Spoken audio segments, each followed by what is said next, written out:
بسم الله الرحمن الرحيم.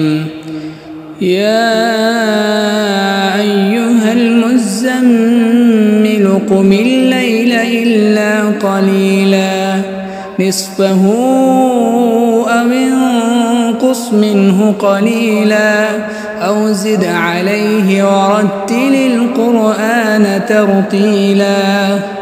إنا سنلقي عليك قولا ثقيلا. إن ناشئة الليل هي أشد وطئا وأقوم قيلا. إن لك في النهار سبحا طويلا واذكر اسم ربك وتبتل إليه تبتيلا. رب المشرق والمغرب لا إله إلا هو فاتخذه وكيلا. واصبر على ما يقولون واهجرهم هجرا جميلا. وذرني والمكذبين أولي النعمة ومهلهم قليلا.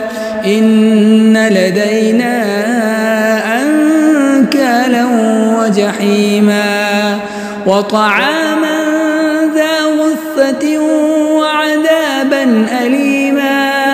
يوم ترجف الأرض والجبال وكانت الجبال كثيبا مهيلا.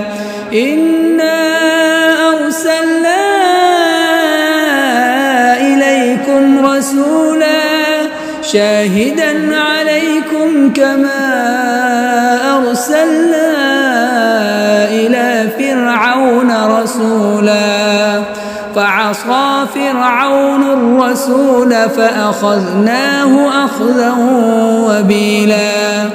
فكيف تتقون إن كفرتم يوما يجعل الولدان شيبا.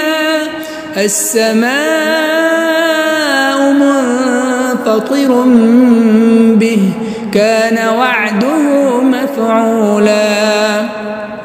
إن هذه تذكرة فمن شاء اتخذ إلى ربه سبيلا. إن ربك يعلم أنك تقوم أدنى من ثلثي الليل ونصفه وثلثه وطائفة